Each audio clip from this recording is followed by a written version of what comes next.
건강한 공동체 세우기 시리즈 그 5번째 책 가장 위대한 사명 선교에 관한 내용입니다. 오늘은 그 첫 번째 시간으로 그 1장 선교의 시작에 대해서 생각해 보겠습니다. 예수님의 복음의 그 선교가 시작된 것은 요한과 예수의 복음 전파로 시작이 되었고, 또 12사도를 훈련하셔서 12사도에 의해서 복음 전파가 전개되었습니다. 그리고 특별히 이방인 선교를 위해서 사도 바울을 택하시고 바울에 의해서 사역이 이루어졌기 때문에 사도 바울에 대해서 이렇게 오늘 이 시간에는 생각해 보는 시간을 갖도록 하겠습니다. 처음으로는 요한과 예수의 복음 전파, 이 장에서 생각해 보면 먼저 이사야서 52장 7절에는 이런 말씀이 있습니다. 좋은 소식을 전하며 평화를 공포하며 복된 좋은 소식을 가져오며 구원을 공포하며 시온을 향하여 이르기를 내 하나님이 통치하신다 하는 자의 산을 넘는 발이 어찌 그리 아름다운가. 그 복음을 전하는 자의 발걸음이 아름답다는 그런 말씀으로 이사야 선지자가 복음이 전파될 것을 그렇게 예언하고 있습니다. 이 말씀을 통해서 또 사도 바울은 로마서에서 이렇게 말씀했습니다. 로마서 10장 14절과 15절에 이런 말씀이 있습니다. 그런즉 그들이 믿지 아니하는 일을 어찌 부르리요? 듣지도 못한 일을 어찌 믿으리요? 전파하는 자가 없이 어찌 들으리요? 보내심을 받지 아니하였으면 어찌 전파하리요? 기록된 바 아름답도다 좋은 소식을 전하는 자들의 발이여 함과 같으니라. 그래서 그 복음 전파가 되기 위해서는 보내심을 받은 자들이 있어야 한다는 것이죠.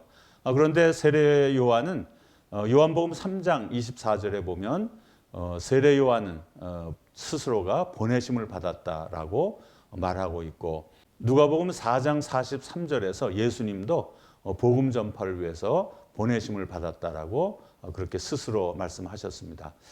첫 번째로 그 세례 요한의 외침에 대해서 우리가 한번 생각해 봐야겠습니다. 세례 요한은 예수 그리스도의 그 복음 전파의 길을 열기 위해서 먼저 광야에 나아가서 외치는 자의 소리로 그렇게 왔습니다. 그것이 또한 이사야서 40장 3절에 예언이 되어 있었습니다. 외치는 자의 소리여 이르되 너희는 광야에서 여호와의 길을 예비하라. 사막에서 우리 하나님의 대로를 평탄케 하라. 세례 요한은 주의 길을 예비하기 위해서 오신 그 광야에 외치는 자로 오셨습니다.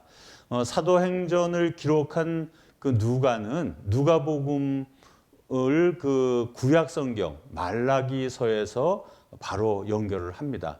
말라기서에서는 이제 마지막 때에 엘리야가 올 것을 그렇게 예언을 했고, 누가복음에서는 이 요한이 엘리야의 심정을 가지고 많은 사람들을 주님께로 오게 할 것이다.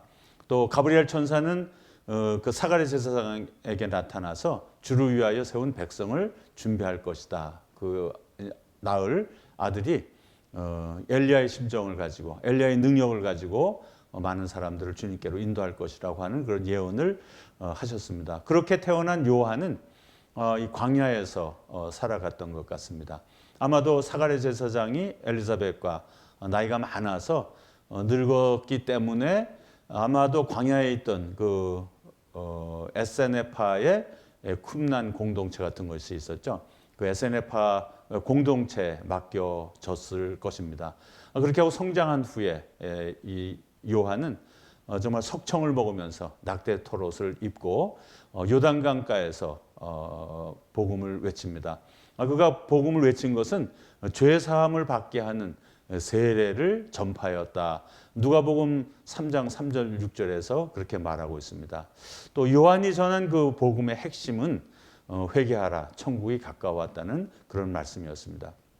이렇게 이제 세례 요한은 예수님의 길을 예비하기 위해서 이렇게 태어났는데, 정말 예수와 그 요한의 첫 만남은 이미 그들이 태중에서부터 있었죠. 그래서 먼저 엘리사벳이 임신을 하고 그 유대 깊은 산골에 들어가 있을 때 그 마리아에게 또 가브리엘 천사가 나타나서 이제 임신하고 아이를 낳을 것이라고 얘기하고, 그래서 그 엘리자베스 친척인 엘리자베스 찾아갔을 때 성령이 감동해서 요한이 태중에서 뛰놀았다 그렇게 표현하고 있습니다. 그래서 태중에서부터 만난 그 요한과 예수 아주 가장 위대한 그러한 그 사명자로서 이 땅에 보내심을 받은 자들입니다.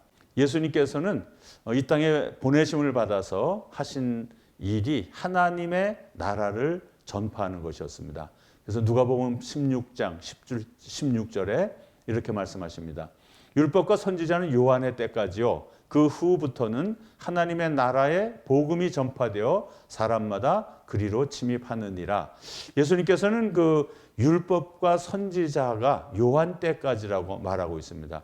율법과 선지자는 뭡니까? 이 구약의 하나님의 공동체, 이스라엘 공동체를 인도하던 그런 율법, 선지자. 그래서 많은 선지자들을 통해서 이스라엘 백성들을 인도하셨고 또 모세를 통해서 주셨던 그 율법의 골격 아래서 이렇게 이스라엘 백성들이 인도되어 왔는데 이제 그 구약 시대는 끝나고 요한으로 하여금 요한이 옴으로써 율법과 선지자의 시대가 끝나고 예수 그리스도께서 전하는 하나님 나라의 복음을 전파하는 이런 시대가 시작되었다는 것이죠. 그래서 요한은 구약과 신약을 이어주는 또 요한은 그 예수 그리스도께서 이 땅에 오셔서 하나님 나라의 복음을 전하는 일을 감당할 수 있도록 길을 예비하는 그런 자로 오셨다고 예수님께서 말씀하시는 겁니다. 그러면서 예수님께서는 누가복음 4장 43절에 이렇게 말씀하십니다. 내가 다른 동네에서도 하나님의 나라 복음을 전하여야 하리니 나는 이 일을 위해 보내심을 받았노라. 그렇게 말씀하십니다. 예수님께서도 이 땅에 하나님으로부터 보내심을 받았는데 하나님의 나라 복음을 전하기 위해서 보내심을 받았다고 하는 것이죠. 그래서 누가복음 17장 20절로부터 21절에는 이런 말씀이 있습니다. 하나님의 나라는 볼 수 있게 임하는 것이 아니요 또 여기 있다 저기 있다고도 못하리니 하나님의 나라는 너희 안에 있느니라. 예수님께서 이 땅에 오셔서 하나님의 나라 복음을 전하는데 그 하나님의 나라는 여기 있다 저기 있다 그렇게 볼 수 있는 것이 아니고 하나님의 나라는 너희 안에 있다라고 예수님께서 말씀하십니다. 하나님의 나라가 너희 안에 있다는 말은 정말 우리 각 개인의 심령에 하나님의 나라가 있다는 것이겠죠. 우리가 그동안에 예수를 알지 못하고 마귀의 미혹에 빠져서 하나님을 알지 못하고 거역하던 그런 삶에서 예수님께서 이 땅에 오시고 우리의 마음을 두드리실 때 우리가 예수 그리스도를 우리 마음에 영접하고 구주로 영접할 때 우리 마음에 하나님의 나라가 임한다고 하는 그러한 말씀입니다. 또 두 번째로는 예수가 존재하는 공간, 예수를 영접한 사람들 안에 하나님의 나라가 임한다는 것입니다. 우리가 일권에서 내 생각이 변하면 교회가 산다. 하나님의 공동체들에 대하여 생각했습니다. 예수님께서 이 땅에 오신 이유는 하나님의 공동체를 깨뜨리고 해체하려고 하는 마귀의 일들을 멸하심으로 예수께서 교회의 머리가 되시고 정말 이 교회를 이끌어 가시는 그러한 공동체. 그럼으로써 예수를 머리로 삼은 그 하나님의 공동체들이 하나님의 나라라고 말하고 있는 것입니다. 또한 예수는 우리 이 땅에 현존하는 세상에서도 마귀의 일들을 멸하고 모든 사람들 예수 그리스도를 구주로 영접하는 자들 또 예수 그리스도를 믿는 무리들 가운데 임하여 있는 그런 하늘 나라를 말하셨을 뿐만 아니라 또한 영원한 하나님의 나라 이제 우리가 죽어서 갈 천국을 또 하나님의 나라라고 그렇게 말하고 있는 것입니다. 세 번째로는 우리가 생각할 것은 예수님께서 이렇게 복음을 전파하시며 이 땅에 오셨는데 예수님의 가진 그 큰 비전은 무엇이었을까? 예수님은 사도와 제사장으로 보내심을 받았다고 그렇게 또 말씀을 하십니다. 그러면서 우리 제자들에게 아주 크게 두 가지를 당부해 주셨습니다. 하나는 땅 끝까지 복음을 전파하라라는 말씀입니다. 이것을 우리는 대위임령이라고 해서 우리 모든 성도들과 교회가 선교하는 일에 힘을 쏟는 이유는 예수님께서 이 땅에 오셔서 마지막으로 우리 제자들에게 남겨주신 말씀이기 때문에 그렇습니다. 마태복음 24장 14절에 보면 이 천국 복음이 모든 민족에게 증언되기 위하여 온 세상에 전파되리니 그제야 끝이 오리라. 그래서 예수님이 이 땅에 오셔서 시작한 복음 전파, 이 하늘 나라의 복음이 이 땅 끝까지 전해져야 예수님께서 다시 오신다라고 그렇게 말씀을 하십니다. 그러면서 승천하시면서 마태복음 28장 19절로부터 20절까지 이 대위임령을 말씀해 주셨습니다. 그러므로 너희는 가서 모든 민족을 제자로 삼아 아버지와 아들과 성령의 이름으로 세례를 베풀고 내가 너희에게 분부한 모든 것을 가르쳐 지키게 하라. 볼지어다 내가 세상 끝날까지 너희와 항상 함께 있으리라 하시니라. 그래서 예수님께서는 이 땅에 오셔서 제자들에게 간곡하게 부탁하신 이 대위임령 선교입니다. 이 땅 끝까지 복음을 전하는 일. 두 번째, 그 예수님께서 이 땅에 오셔서 이 땅에 정말 편만하게 펴지기를 원하고 모든 그리스도를 믿는 성도들이 지켜야 할 가장 큰 계명을 말씀해 주셨습니다. 마가복음 12장 29절로부터 31절까지 이렇게 말씀해 주셨습니다. 예수께서 대답하시되 첫째는 이것이니 이스라엘아 들으라. 주 곧 우리 하나님은 유일한 주시라. 내 마음을 다하고 목숨을 다하고 뜻을 다하고 힘을 다하여 주 너의 하나님을 사랑하라 하신 것이요. 둘째는 이것이니 내 이웃을 내 자신과 같이 사랑하라 하신 것이라. 이보다 더 큰 계명이 없느니라. 그래서 예수님께서는 이 땅에 있는 예수님을 구주로 영접한 모든 성도들이 서로 사랑하기를 원하시며 사랑을 가장 큰 계명으로 우리에게 명령해 주셨습니다. 그래서 예수님께서 원하시는 그러한 그 하늘나라의 모습은 정말 우리 제자들이 땅 끝까지 이르러 하늘나라의 복음을 전하며 또 그럼으로써 이 땅이 정말 예수님께서 주신 가장 큰 계명인 서로 사랑하는 그러한 공동체가 되어지기를 원하시는 비전을 가진 것으로 생각됩니다. 두 번째로는 예수님이 하늘 나라의 복음을 전하시고 또 제자들을 훈련하셔서 하늘나라 복음 사역을 계속해서 감당하게 하셨습니다. 그래서 누가복음 6장 12절로부터 13절에 보면 이런 말씀이 있습니다. 이때 예수께서 기도하시러 산으로 가사 밤이 새도록 하나님께 기도하시고 밝음에 그 제자들을 부르사 그 중에서 12를 택하여 사도라 칭하셨으니 곧 베드로라고도 이름을 주신 시몬과 그의 동생 안드레와 야고보와 요한과 빌립과 바돌로메와 마태와 도마와 알페오의 아들 야고보와 셀롯이라는 시몬과 야고보의 아들 유다와 예수를 파는 자 될 가롯 유다라. 그래서 예수님께서는 12제자를 택하시고 사도라는 이름을 주셨습니다. 그래서 제자들을 보내시면서 예수님께서 말씀하십니다. 아버지가 나를 보내신 것 같이 나도 너희를 보내노라. 그래서 이것은 굉장히 중요한 것은 이렇게 복음 전파를 위해서 택하심을 받고 보내심을 받는 것이죠. 이 제자들은 우리 예수님께서 하나님의 보내심을 받아 이 땅에 오셔서 하늘나라 복음을 전하신 것 같이 또 이 제자들은 예수님의 보내심을 받아서 이 복음의 사역을 계속 나가도록 그렇게 보내심을 받았습니다. 그리고 또한 이 제자들에게 예수님이 약속해 주십니다. 사도행전 1장 8절에 오직 성령이 너에게 임하시면 너희가 권능을 받고 예루살렘과 온 유대와 사마리아와 땅 끝까지 이르러 내 증인이 되리라 하시니라. 그래서 예수께서는 이 제자들을 택하시고 사도로 택하시고 이들이 성령을 받고 성령이 주시는 그 권능을 가지고 하늘나라의 복음을 계속해서 전하시도록 그렇게 당부를 하신 것입니다. 예수님께서 그 사도들을 택하시고 훈련하신 과정을 우리 그 제2권 팀빌딩 알프스워 크라임업에서 그 M이라고 하는 것 멘토링에서 우리가 생각을 해봤습니다. 그래서 예수님께서 그 제자들을 양육하시고 멘토링하신 과정은 6가지 C로 요약을 했었습니다. 첫 번째는 컨텐츠 오브 멘토링. 예수님께서 제자들이 앞으로 어떤 일을 해야 할지, 하늘나라의 복음을 어떻게 전하는 것인지, 하늘나라의 복음은 무엇인지를 전하심으로써 보여주셨죠. 두 번째는 코칭 스킬이었습니다. 그래서 또 제자들에게 나아가서 복음을 전하게 하면서 어떤 일을 당할 것인지 또 무슨 일을 당했을 때는 어떻게 행해야 할지를 잘 코칭해 주신 내용이 또 마태복음 10장에 아주 자세히 기록이 되어 있습니다. 세 번째로는 카운셀링 라이프였습니다. 예수님께서는 그냥 그렇게 가르치시고 코칭해 주셨을 뿐만 아니라 그 제자들의 의문을 하나하나 대답하고 풀어주시고 그러면서 천국에 대해서 아주 자세히 상담을 통해서 가르쳐 주셨습니다.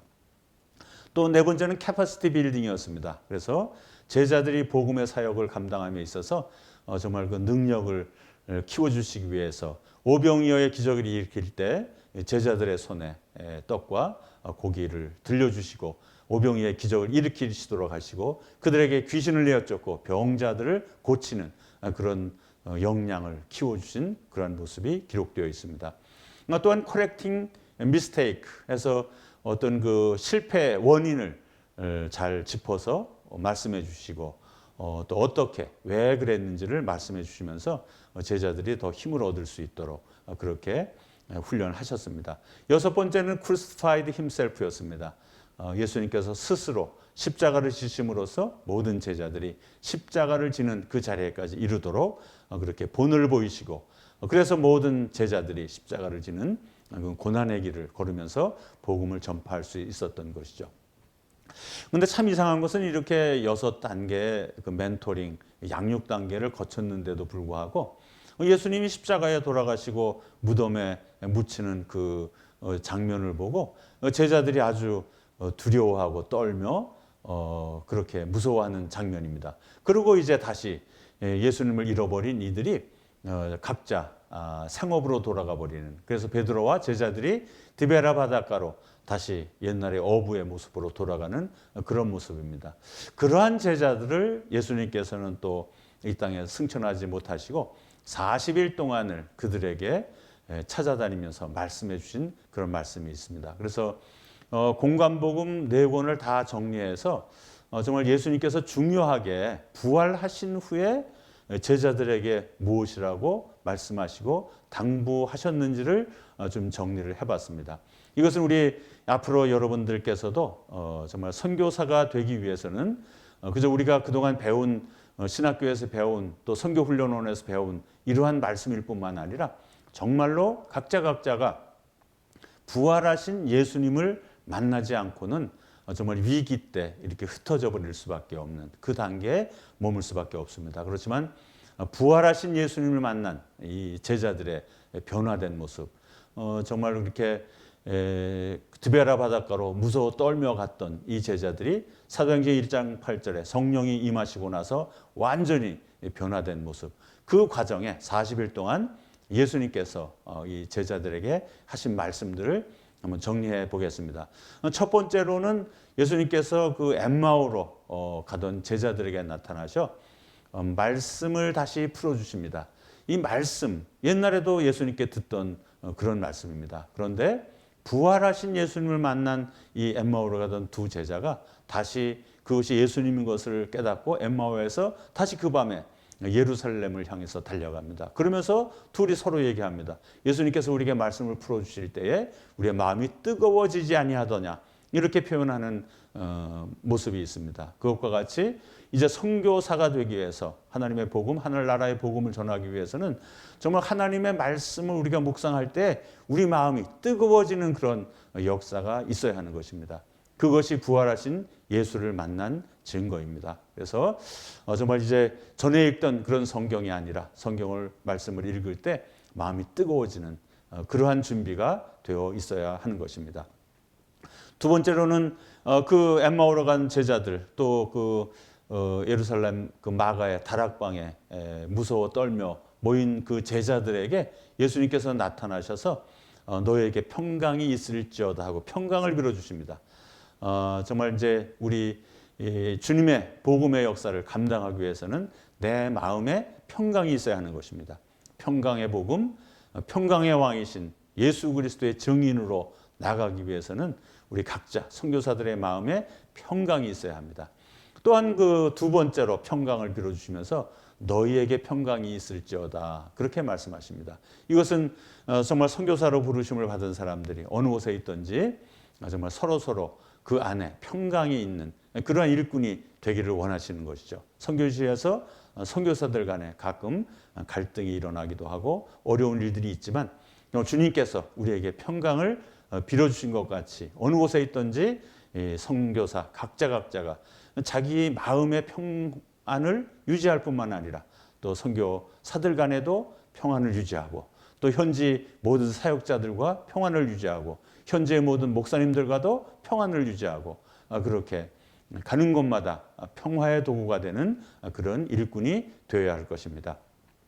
세 번째로는 성령을 받으라고 말씀해 주십니다. 사도행전 1장 8절에서도 성령이 임하시면 능력을 받는다고 말씀하셨습니다. 그래서 선교는 우리의 능으로 행하는 것이 아니고 성령님께서 주시는 권능으로 행하는 것입니다. 선교는 분명히 성령님의 사역입니다. 이 성령님의 사역을 하기 위해서는 성령의 충만함을 받아야겠죠. 그래서 성령께서 인도하시는 그 길로 가고 성령께서 하게 하시는 그 일을 행하고 성령께서 주시는 권능으로 주님의 일을 행할 때 능력 있는 그런 선교 사역을 감당하게 될 줄로 믿습니다.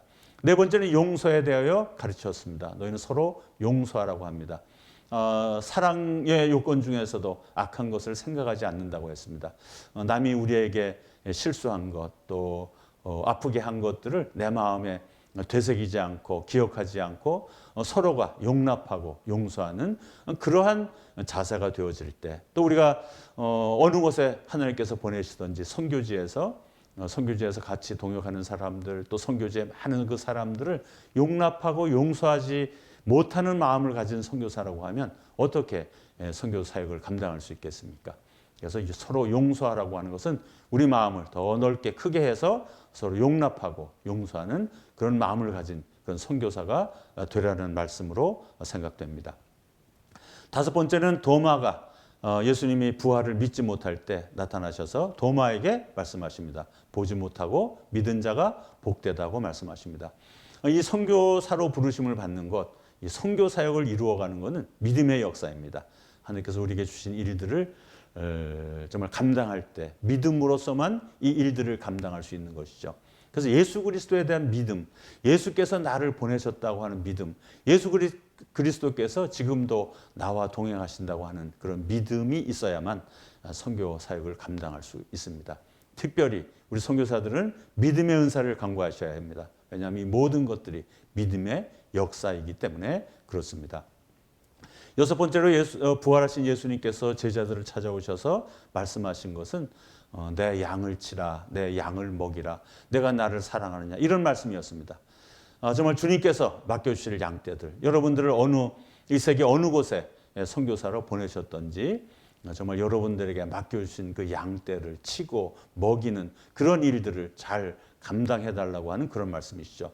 그러기 위해서는 예수님을 사랑하고 또 내게 맡겨주신 양떼들을 정말 주님께서 그들을 죽기까지 사랑하셨으니까 여러분들도 죽기까지 사랑하고, 또 정말 우리가 인간적으로 사랑할 수 없을지라도 그들을 주님께서 사랑하시기 때문에 우리도 그들을 사랑하는 자리에 이르기 위해서 예수님께서는 내 양을 치라 먹이라 하면서 내가 나를 사랑하느냐 그렇게 물어보고 있습니다. 그래서 우리 선교사들은 선교 현지에 가서 우리 주변에 있는 모든 사람들을 잘 섬기고 양육해야 될 자들로 생각하고 잘 양육하고 먹이는 여러분 되시기를 바랍니다. 일곱 번째는 복음을 전파하라고 당부하셨습니다. 이것이 선교사들이 감당해야 할 일입니다. 이 세상에 나아가서 우리가 어떤 많은 일들을 행할 수 있죠. 그렇지만 근본은 이 선교의 가장 기본은 복음을 전하는 일입니다. 그래서 이 복음을 잘 전하는 여러분 되시기를 바랍니다. 그래서 두 번째로는 사도가 이 복음을 전하기 위해서는 사도들이 전한 복음의 핵심이 무엇이었는지 우리 선교사들이 잘 알아야 합니다. 정말 베드로가 성령 강림을 경험하고 갑자기 사람이 변해서 그 많은 사람들 앞에서 설교를 합니다. 이 베드로의 사도행전 2장에 나타난 베드로의 설교를 요약해 보면 베드로가 전한 복음의 내용이 거기에 나옵니다. 첫 번째는 예수의 부활을 전하였습니다. 예수님께서 부활하셨다는 것이죠. 사도행전 2장 23절로부터 24절에 이렇게 말씀하셨습니다.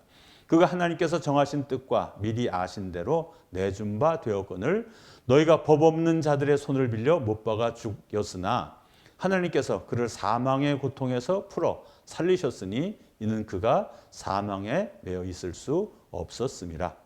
예수님은 부활하셨습니다. 예수님이 부활하셨다고 하는 것은 우리에게 새 생명이 있다라고 하는 것입니다.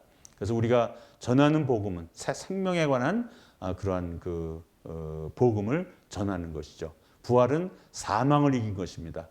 사망, 우리 이 복음 전파를 통해서 모든 이 세상의 모든 사람들이 사망 권세를 이기고 부활하신 예수를 따라 그들도 함께 예수를 믿음으로써 십자가에 달렸을 때 그들의 죄를 십자가에 달려 죽게 하고 또 믿음으로써 부활하고 또 영원한 생명을 갖게 하는 것이 이 부활의 증인이 되는 것입니다. 둘째는 예수는 그리스도라고 그렇게 전했습니다. 사도행전 2장 36절에 그런즉 이스라엘 온 집은 확실히 알지니 너희가 십자가에 못 박은 이 예수를 하나님이 주와 그리스도가 되게 하셨느니라 하니라. 우리는 그 선교사로서 나아가서 하늘나라의 복음을 전하는데 그 복음의 핵심은 예수는 그리스도라고 전하는 것입니다. 예수가 그리스도라고 하는 의미는 그리스도라는 의미는 제사장이라는 의미를 갖고 있습니다. 예수님께서는 이 땅에 제사장으로 오셨습니다.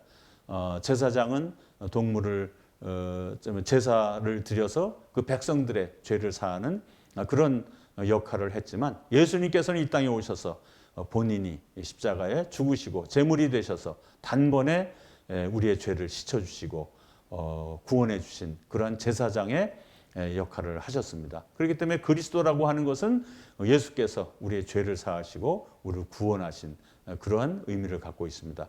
예수님께서는 왕으로 오셨습니다. 우리 각자 인생을 통치하시는 그러한 왕, 또 우리 하나님의 공동체들을 다스리시는 왕으로 이 땅에 오신 것이죠. 그래서 마귀의 모든 일들, 괴계들을 다 무너뜨리고 마귀의 권세들을 무너뜨리고 하나님의 공동체들이 예수 그리스도를 머리로 삼아 정말 하나님의 나라를 성취해 나가는 그러한 일을 위해서 예수님께서 오셔서 지금도 우리를 통치하시는 줄로 믿습니다.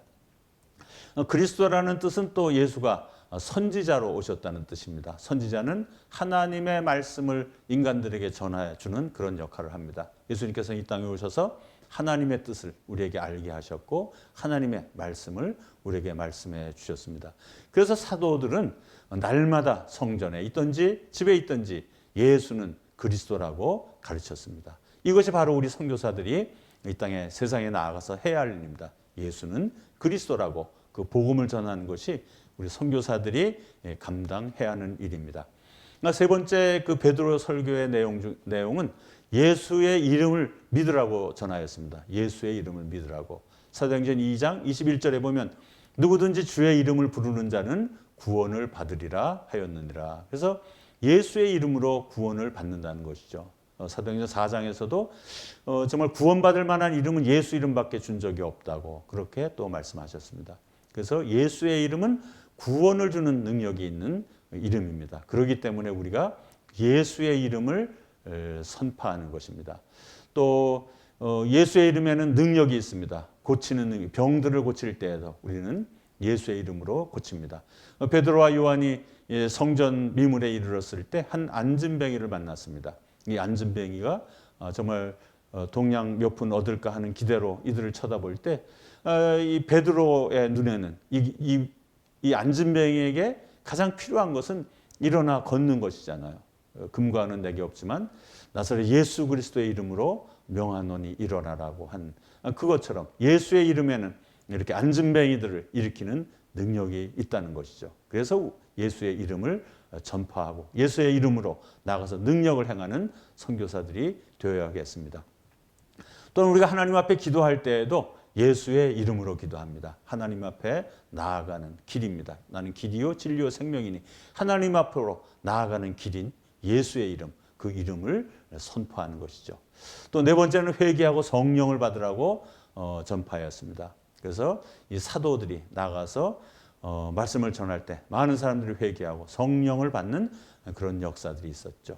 그래서 우리도 나아가서 이 세상에 좀 회개를 성파하고 성령 충만을 받으라고 외치는 그런 선교사들이 되어야 할 것입니다. 다섯 번째는 패역한 세대에서 구원을 받으라고 그렇게 말씀하셨습니다. 이 세상은 악하고 마귀에게 붙들려 있는 이런 패역한 세상에서 마귀에게 노임을 얻고 예수 그리스도의 이름으로 노임을 얻음으로써 구원을 얻는, 그리고 예수님께서 말씀하신 천국을 소유하는 그러한 자리에 이르라고 하는 것이 이 베드로의 설교의 요약이었습니다. 이와 같이 우리 모든 선교사들이 가 있는 곳마다 이러한 그 복음의 핵심을 가지고 전해야 하겠습니다. 세 번째는 우리가 사도의 직무에 대해서 생각해 봐야 되겠습니다. 사도행전 1장 23절 26절에서는 이런 말씀이 있습니다. 그들이 두 사람을 내세우니 하나는 바사바라고도 하고 별명은 유스도라고도 하는 요셉이요, 하나는 마띠아라. 그들이 기도하여 이르되 뭇사람의 마음을 아시는 주여, 이 두 사람 중에 누가 주님께 택하신 바 되어 봉사와 및 사도의 직무를 대신할 자인지 보이시옵소서. 유다는 이 직무를 버리고 제 곳으로 갔나이다 하고 제비를 뽑아 마띠아를 얻으니 그가 11사도의 수에 들어가니라. 사도의 직무, 이 선교사가 되기 위해서는 정말 이게 사도의 직무가 무엇인지를 또 한 번쯤 생각해 보는 것이 좋습니다. 이 사도에게는 봉사와 및 사도의 직무가 있었습니다. 이 사도들은 봉사의 직무를 잘 감당한 사람들입니다. 정말 그 수많은 베드로에게 이제 병 고침의 그런 은사와 능력이 임하고 모든 제자들에게 귀신을 내어쫓고 병든 자들을 고치는 그런 능력을 주셨기 때문에 유대 지방의 많은 이런 병자들, 귀신 들린 자들이 이 사도들에게 몰려왔습니다. 이게 얼마나 피곤한 일입니까? 그렇지만 이들은 그런 분들을 거절하지 않고 정말 섬기고 병들을 고치고 귀신들을 내어쫓는 그런 그런 그 수고스러운 그 봉사의 일을 다 감당하였습니다. 또 이 사도들은 가난한 자들을 보살피고 과부들을 돌보는 그러한 그 섬김의 일들을 또한 감당했습니다. 또 이제 교회들이 개척되어지고 교회들이 일어날 때 사도들은 그 교회들을 찾아다니며 교회들을 정말 세우고 건강하게 하는 그런 역할들을 감당했습니다. 그래서 이 사도로 부르심을 받은 사람들은 이렇게 봉사의 직무가 있었습니다. 그런데 이 봉사의 직무가 너무나 무거워질 때 일곱 집사, 함께 동역할 함께 그런 봉사의 직무를 담당해 줄 일곱 집사를 택하면서 사도행전 6장 2절부터 4절에 이렇게 말합니다. 12사도가 모든 제자를 불러 이르되 우리가 하나님의 말씀을 제쳐놓고 접대를 일삼는 것이 마땅하지 아니하니 형제들아 너희 가운데서 성령과 지혜가 충만하여 칭찬받는 사람 7을 택하라. 우리가 이 일을 그들에게 맡기고 우리는 오로지 기도하는 일과 말씀 사역에 힘쓰리라.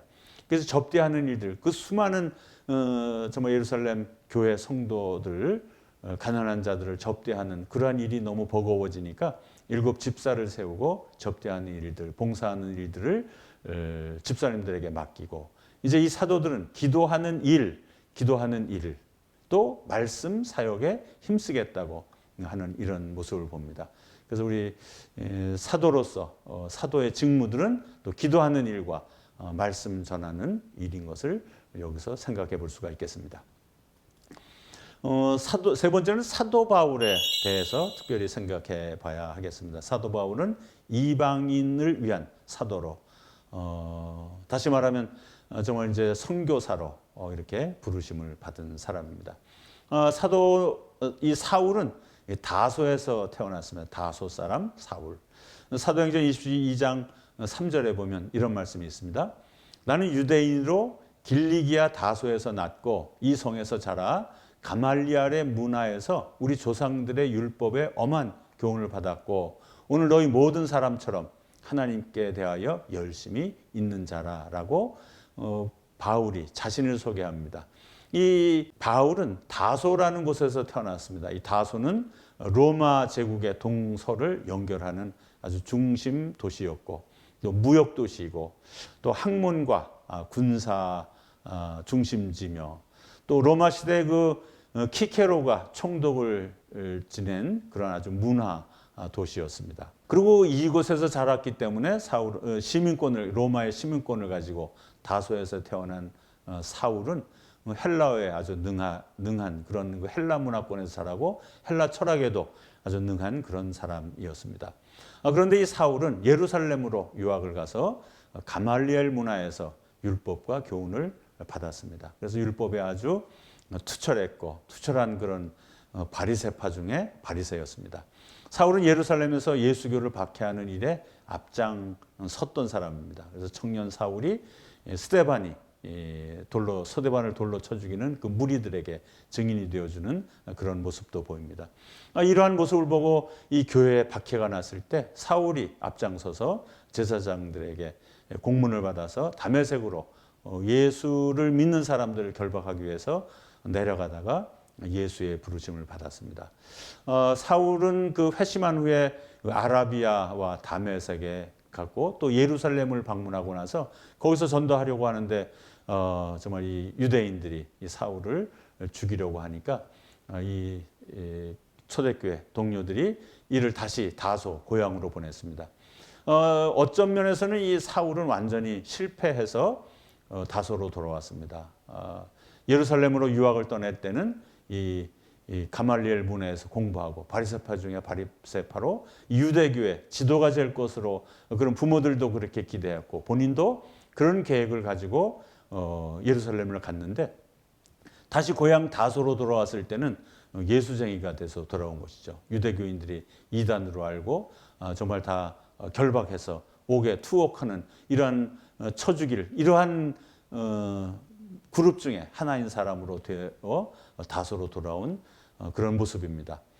다소는 그가 성장한 곳이기도 하고 또 이 다소에서 안디옥 교회로 가서 사역하기 전에 정말 그 고린도후서 12장 1절로부터 7절에 정말 삼층천에 올라가는 그런 신비한 경험, 그것이 너무나 신비하고 놀라워서 말로 할 수 없다라고 한 그러한 신비한 경험을 이 다소에서 한 것 같습니다. 그래서 이 다소는 이 사울이 나고 자란 곳이기도 하고 또 헬라 문화권에서 헬라 문화를 익힌 곳이기도 하고 또 예수의 부르심을 받고 다소에 다시 돌아와서 이제 사역을 준비하는 이 단계에 정말 주님께서 정말 사울을 부르시고 신비한 나라로 또 정말 예수님께서 살아 계실 때 제자들처럼 따라다니면서 배우지 못했지만 아마 이 다소에 있을 때 예수님께서 나타나셔서 이 복음을 깨닫게 하신 이러한 기간들이라고 생각이 됩니다. 이 다소는 이 사울에게 아주 중요한 그런 도시였죠.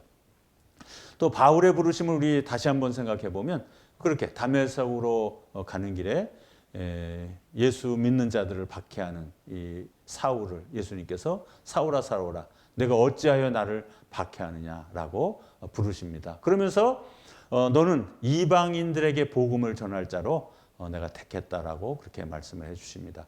아마도 이 사울은 헬라 문화에도 아주 익숙하고 헬라어에도 익숙하고 또 유대 전통에도 익숙하고 또 율법에도 익숙한 그런 사람이었기 때문에 이제 이방인들에게 복음을 전하기 위해서 가장 잘 훈련되고 준비된 그런 사람이었을 것입니다.